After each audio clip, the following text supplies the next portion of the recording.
L'UNIS en région, une émission en partenariat avec l'UNIS, le premier syndicat de la gestion et de la rénovation immobilière sur Radio Imo.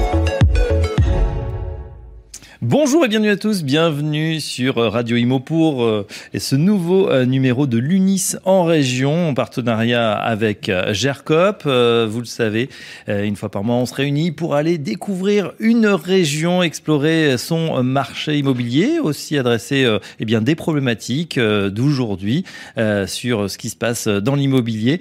On va ce mois-ci en région Occitanie et Midi-Pyrénées. J'ai le plaisir d'accueillir Martine Cardouat, comme on dit, en tout cas au sud de la Loire. Bonjour Martine, vous êtes présidente de l'UNIS Midi-Pyrénées ? Oui, bonjour à tous, oui, exact. Et également présidente nationale UNIS de la commission métiers transactions. À vos côtés, car oui, vous êtes groupée, Janine Redon. Bonjour Janine. Bonjour à tous. Vous êtes présidente de l'UNIS Occitanie. Et on est ravis de vous accueillir pour ce nouveau numéro. Comme d'habitude, on est également en compagnie de Daniel Dubrac. Bonjour Daniel. Bonjour à toutes et tous. Daniel, voilà, qui est en mouvement avec nous, la présidente nationale de l'UNIS. Daniel, un programme chargé. Dans un instant, ça sera votre apostrophe. On va revenir sur effectivement ce congrès UNIS à Deauville, qui s'est passé il y a quelques semaines sous un très beau soleil en Normandie. Et ensuite, on attaquera notre débat avec les invités. On va parler du nouveau DPE, le diagnostic de performance énergétique, qui est déjà dans sa 3e version. On va en discuter puisque ce DPE, il a eu quelques couacs au démarrage. Où est-ce qu'on en est ? Est-ce qu'il est cette fois sur les rails ? Qu'est-ce qui va se passer le 1er novembre ? On va en discuter ensemble. Et puis, on ouvrira notre page un peu plus pro. Pourquoi faire appel à un professionnel, en l'occurrence un gestionnaire immobilier ? On aura toutes les réponses avec nos deux présidentes. On fera aussi un focus sur le marché de l'immobilier à Toulouse. Comment se porte l'offre de location meublée en région Occitanie-Midi-Pyrénées. Voilà, on verra ça ensemble, ce qui se passe du côté de la Ville Rose. Tout de suite, on démarre avec l'apostrophe de la présidente. L'UNIS en région, l'apostrophe de la présidente. Daniel Dubrac, je le disais, il y a quelques semaines à peine, on a été tous réunis effectivement à Deauville, les professionnels, pour ce congrès UNIS. Un petit mot, votre commentaire, votre retour d'expérience. Écoutez, je crois que d'une part, c'était réussi, utile, confraternel. Il y avait beaucoup de convivialité. Vous l'avez dit tout à l'heure, c'était un lieu d'abord fonctionnel, le centre de congrès, un lieu qui est beau, il y avait du soleil, vous l'avez dit, la ville est belle. Et puis aussi un événement qui a été très bien organisé par UNIS Normandie. Il y avait beaucoup de monde, on a compté 1000 personnes à peu près qui ont, sur les 2 jours, qui ont déambulé dans ce congrès avec des stands, donc des adhérents qui étaient présents, des adhérents de toute la France. Et puis au niveau des partenaires, des stands utiles pour notre profession, bien évidemment. Beaucoup d'entreprises, une centaine qui étaient présentes. Ce qui était intéressant aussi, c'est qu'il y avait des étudiants d'une école de management de Caen qui font des études de profession immobilière. Et on a vu, sur les 2 jours, on a vu une centaine d'étudiants. Et puis enfin, bien sûr, la ministre qui est venue pour écouter un petit peu ce qu'on avait à lui dire. Alors, on avait à lui dire que nous étions engagés. C'était le thème du congrès. Puis on avait aussi à lui dire que nous étions mobilisés avec notre manifeste qu'on lui a présenté. Manifeste qui parlait de mobilisation de l'épargne privée, parce que c'est quand même un gros sujet. La mobilisation, bien sûr, tout le monde autour de la rénovation énergétique. Et puis enfin, la mobilisation de la filière professionnelle. Donc voilà, on a essayé de démontrer qu'on agissait pour le logement. Et j'espère qu'on a réussi dans la bonne humeur et surtout dans l'efficience de nos actions et de nos suggestions auprès du ministère.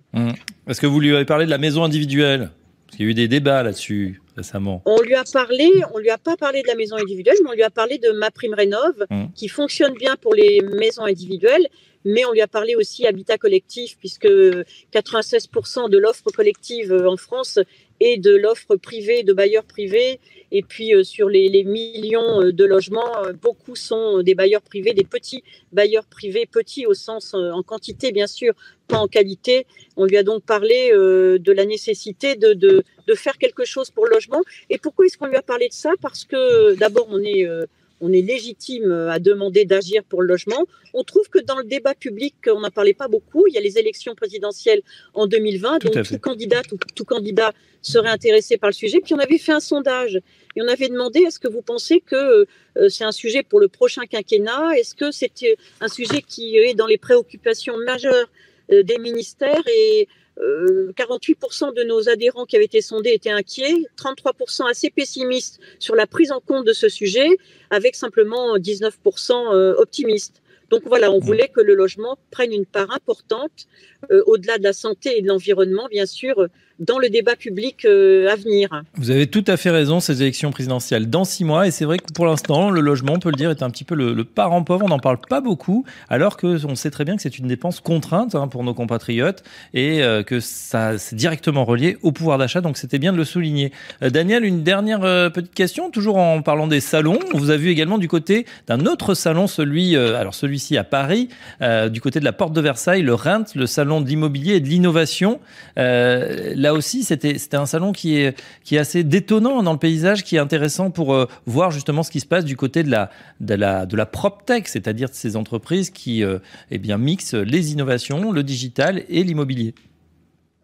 Un salon important, c'est the place to be, vraiment intéressant. On rencontre beaucoup de professionnels, on a beaucoup d'innovations, que ce soit des nouvelles technologies ou de l'innovation sociale, beaucoup de prestataires de services ou de personnes qui présentent leurs produits. Et puis vous savez qu'à UNIS, on a une commission innovation où on a remis des trophées à cette occasion, qui sont des outils d'aide à la gestion pour nos professionnels de l'immobilier, quelle que soit d'ailleurs la profession et le métier considéré.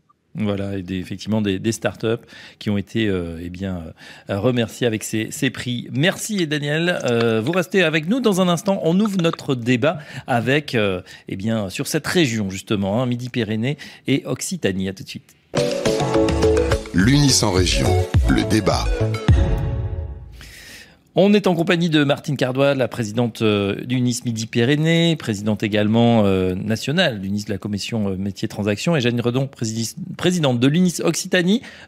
Mesdames, vous avez fait le voyage du côté de Deauville ou pas? Oui, nous sommes partis effectivement à Deauville. Alors j'aimerais bien avoir aussi votre réaction. On commence avec vous, Janine, sur ce congrès UNIS. Alors c'est un très très très beau congrès, les participants étaient nombreux, tout le monde avait envie de se retrouver, l'ambiance était de mise et le thème était tout à fait choisi aussi, et le soleil était avec nous. Bon, ça vous êtes habitué, le soleil vers Toulouse, Occitanie. Oui, mais ça fait plaisir aussi. Martine Cardois, pour vous?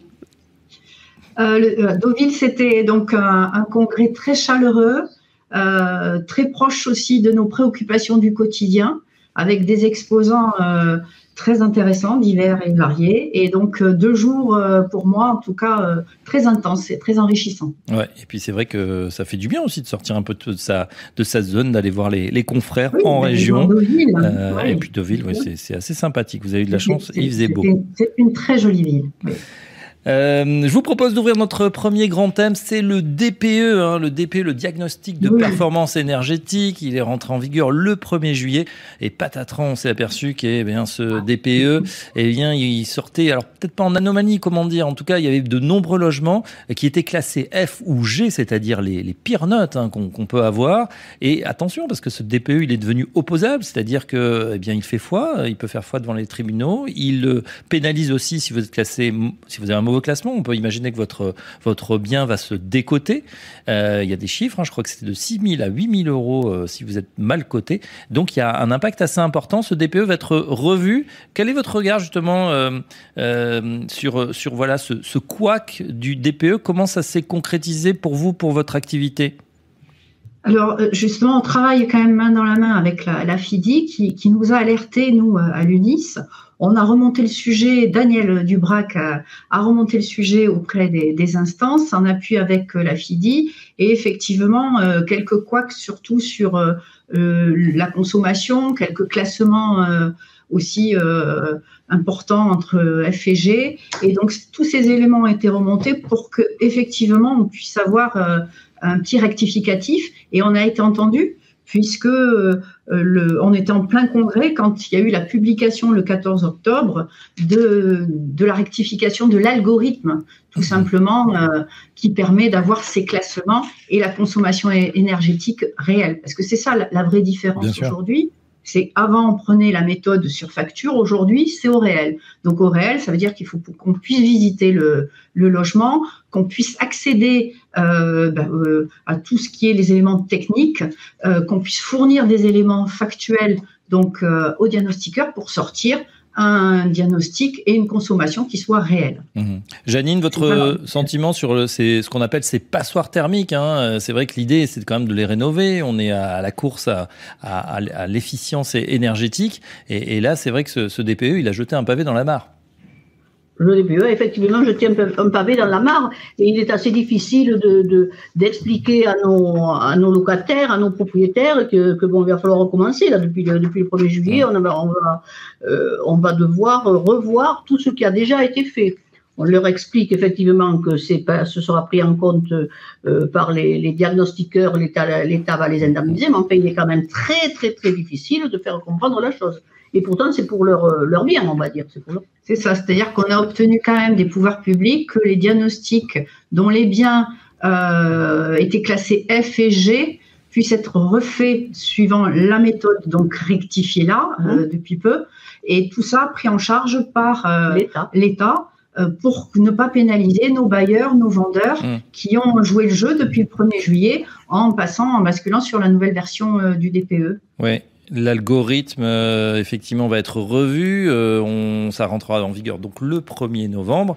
Est-ce que Daniel, est-ce qu'elle est toujours... Daniel, je crois qu'elle n'est plus avec nous. En tout cas, c'est vrai qu'on parle de 80 000 diagnostics qui vont être revus. Heureusement, vous l'avez dit, ce ne sera pas effectivement à la charge des propriétaires. Une fois de plus, l'État va sortir le carnet de chèques. Là aussi, on se dit c'est un peu bizarre quand même parce que c'est des grosses mesures, ça change. Comment on en arrive comme ça à avoir des choses qui en plus bloquent, parce que vous êtes au cœur des transactions. Aujourd'hui, quand on a un mauvais diagnostic, ou en tout cas qui vient d'être fait et qu'il faut le refaire, ça peut bloquer une vente, ça peut la repousser, c'est pas très confortable. Effectivement. Alors nous déjà à l'UNIS et ma commission métier transactions, on avait travaillé là-dessus. On avait bien incité quand même nos vendeurs à jouer le jeu en refaisant, même s'il y avait des diagnostics qui étaient encore valables, sauf le DPE vierge, bien entendu, en refaisant les diags. Donc ça, là-dessus, on avait joué le jeu. Donc, pénaliser nos vendeurs, pénaliser nos bailleurs, c'est bien dommage, parce qu'effectivement, des fois, au niveau du prix, ça peut avoir une incidence. Heureusement, on n'est qu'au début, au balbutiement, donc le rectificatif, au bout de 2-3 mois, ça représente un certain volume, mais enfin, en même temps, on a limité les dégâts.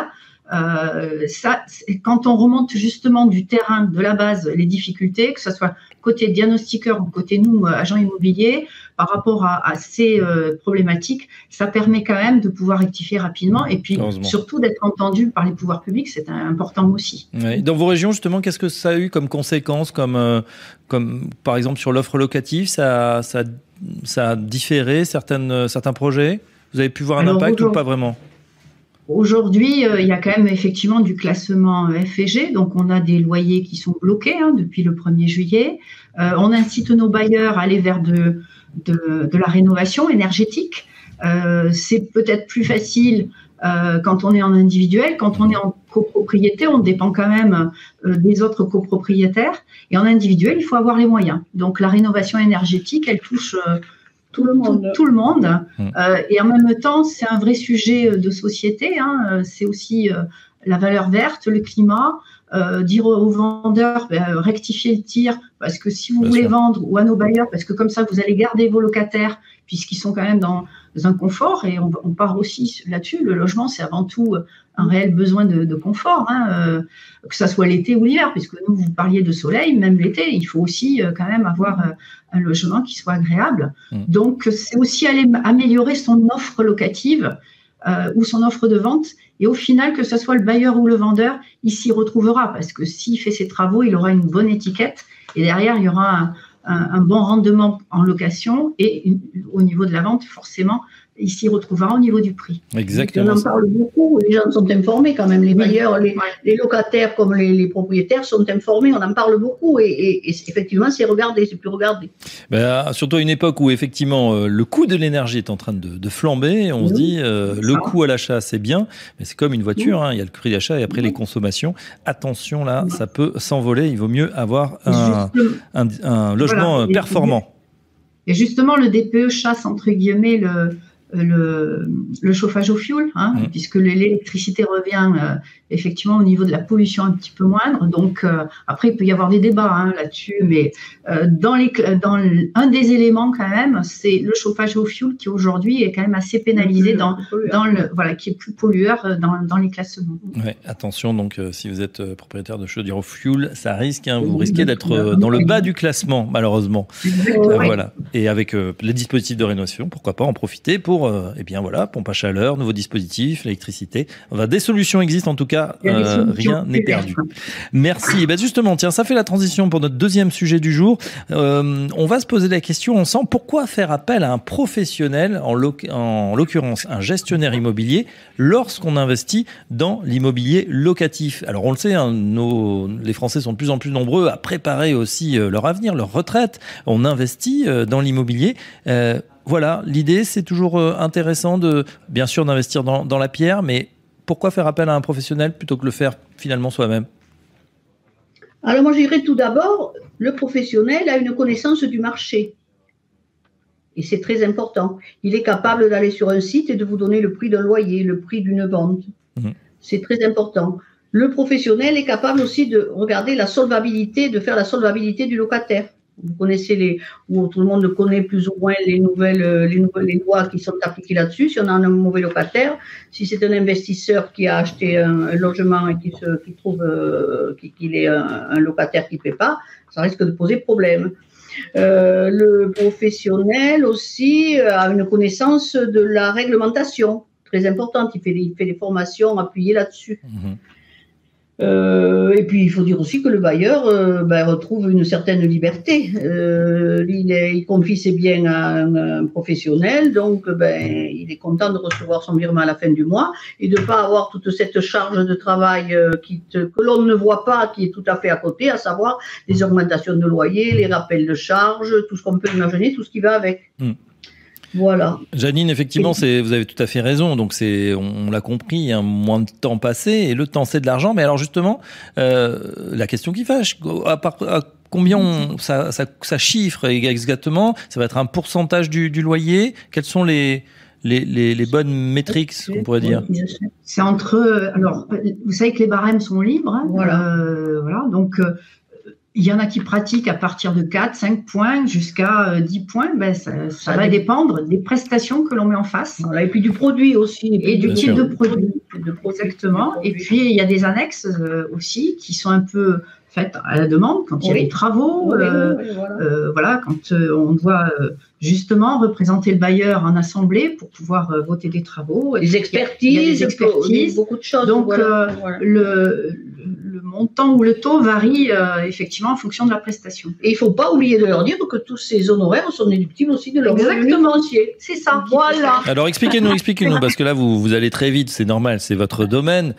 Pour ceux qui nous écoutent et qui sont en train de se poser la question, on sait qu'on est encore sur une année assez formidable au niveau des transactions. Il y aura sûrement beaucoup de biens qui vont être mis en gestion. Comment, c'est-à-dire qu'on va récupérer, c'est-à-dire tout ce qui est payé finalement à son gestionnaire professionnel, on va pouvoir le récupérer d'une certaine façon? Eh bien, dès l'instant où vous donnez un logement en gestion en professionnel, en définitive, vous pouvez déduire ces honoraires, vous pouvez déduire, quand il y a des travaux, automatiquement aussi, vous les déduisez de vos revenus. Il faut le faire valoir, ça aussi. D'accord. Donc, à intégrer effectivement dans son projet. Voilà. Tiens, une question, vous l'avez dit tout à l'heure, quant à la grande hantise quand on fait de la location, quand on se lance dans l'immobilier locatif, c'est bien évidemment de trouver quelqu'un de solvable. Quelles sont les garanties qu'on peut trouver pour un propriétaire quant à la solvabilité de son locataire? Comment faire pour s'en assurer? Bon, alors à l'heure actuelle, il est proposé aux propriétaires bailleurs des assurances loyers impayés, dégradation immobilière, protection juridique. Mais le travail de base, c'est la solvabilité du locataire. D'accord. Donc ça, elle est assurée par le professionnel. Oui, c'est-à-dire qu'on va aller vérifier les pièces qui nous sont fournies à la demande, bien sûr, du locataire. Quand il fait sa proposition, sa candidature, on va vérifier les pièces de manière à s'assurer déjà que les pièces données soient bien conformes et valables. Conformes et valables. Tiens, on rentre un peu dans votre métier, mais vous avez vu des cas où effectivement il y a peut-être des pièces un peu douteuses ou un dossier qu'il a fallu écarter. Ça arrive. Des fausses fiches de paie, des fausses cartes d'identité, des fausses avis d'imposition. On en a régulièrement. Moi, j'en ai 1 à 2 par mois quand même. Des assurances de voitures falsifiées qui font des fois d'assurance de logement aussi. C'était pas mal, ça, dans le genre. Effectivement, alors on est formé en interne pour pouvoir détecter ces éléments et nos gestionnaires sont capables effectivement. Plus on est outillé en fonction de nos prestataires, notamment d'assurance. Je sais qu'aujourd'hui, moi, on peut s'appuyer sur la compagnie pour nous aider. Ils ont un service spécialisé où c'est un service que nous prenons en charge nous aussi, que nous payons nous, mais qui vérifie l'authenticité des pièces, si vous voulez, et la solvabilité, parce que c'est facile mais à l'heure actuelle, avec l'informatique, comme le disait Martine, c'est facile de falsifier une pièce. Et il y en a qui sont assez preneurs pour ce genre de choses-là. D'accord. Donc on s'aperçoit que par rapport à vouloir le faire soi-même, avec les petites annonces, etc., on va retrouver un monde de dossiers. On n'aura pas forcément la capacité ni les outils à vérifier l'identité, ou sinon l'identité, en tout cas la solvabilité du locataire. Et là, pour quelques peut-être centaines d'euros investis ou économisés, ça peut coûter bien plus cher après si on se retrouve avec quelqu'un qui ne paye plus le loyer pendant des mois, voire des années, puisque c'est excessivement compliqué. Et toute la procédure pour le faire sortir. C'est le travail de base. La solvabilité du locataire, c'est très, très, très, très important pour la gestion d'un bien et le suivi d'un bien. D'accord. Et puis on peut imaginer s'il y a des problèmes effectivement à recouvrer le loyer, le gestionnaire est là aussi pour faire son boulot et pouvoir aider dans des situations plutôt délicates. Tout à fait. Bon, on sait, on a la réponse. On va passer, mesdames, à notre dernière partie. On voudrait bien savoir, comment se porte l'offre de location meublée dans vos régions. Notamment, on va faire un focus sur Toulouse, parce que Midi-Pyrénées, région Occitanie, on est sur une zone gigantesque. On va s'intéresser à la Ville Rose. Comment ça se passe en ce moment ? Alors, on a passé la grosse période, on va dire, de la saison locative, qui correspond à la période des mutations, des départs et arrivées de nos étudiants. Souvent, jusqu'à la rentrée, c'est quand même de juin ou mai jusqu'à fin septembre, c'est la grosse saison locative. 15 octobre. Voire au 15 octobre, mais cette année, ils sont rentrés un peu plus tôt. Donc, une offre locative soutenue, c'est-à-dire qu'on a une forte demande, et notamment sur les meublés.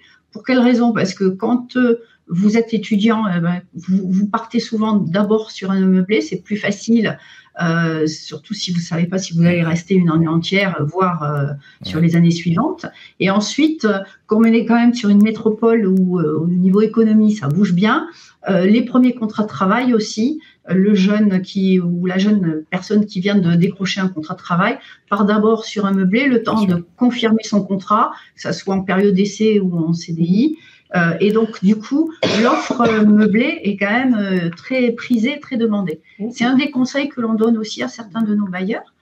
Ça fait partie aussi du plus de pourquoi gérer par une agence, c'est quand on est aussi dans le conseil, c'est-à-dire adapter aussi le meublé ou adapter l'offre locative à la demande de nos clients. Et sur Toulouse, il y a cette demande est très soutenue. D'accord. Alors, ça part du studio au grand appartement. Tout à fait. C'est la typologie. Est-ce que vous voyez des offres de co-living qui apparaissent ou du moins plusieurs étudiants peut-être qui se groupent pour habiter un même appartement ? Oui, la colocation, ça a été...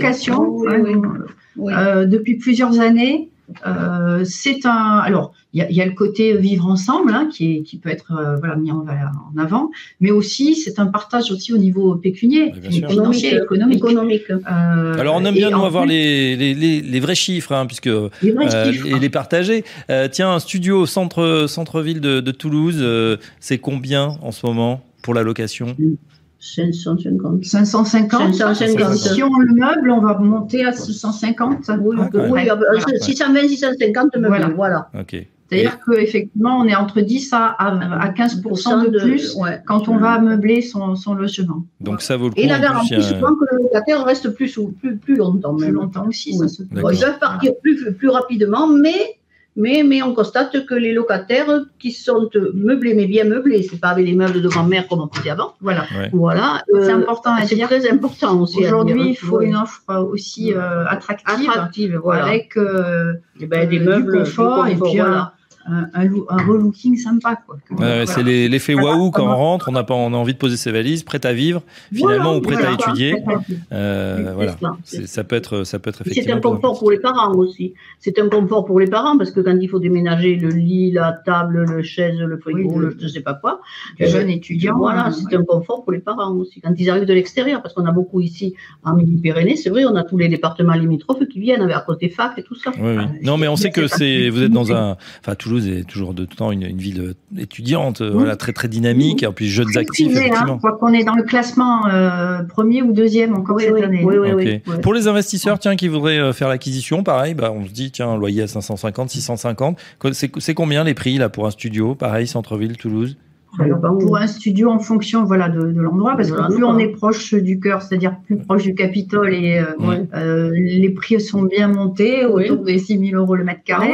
Et si on s'éloigne un petit peu, on peut avoir du 3 000, 3 500, 4 000 à peu près euros le mètre carré. On va dire du 4 000 à 6 000, on va dire. Voilà. D'accord. Marché toujours extrêmement dynamique, Toulouse? Vous voyez ça faiblit pas au niveau des transactions? Non, ça faiblit pas, et le marché de la maison individuelle aussi se porte bien. Sur Toulouse, intramuros, dès qu'on a une maison aussi, elle reste pas longtemps à la vente.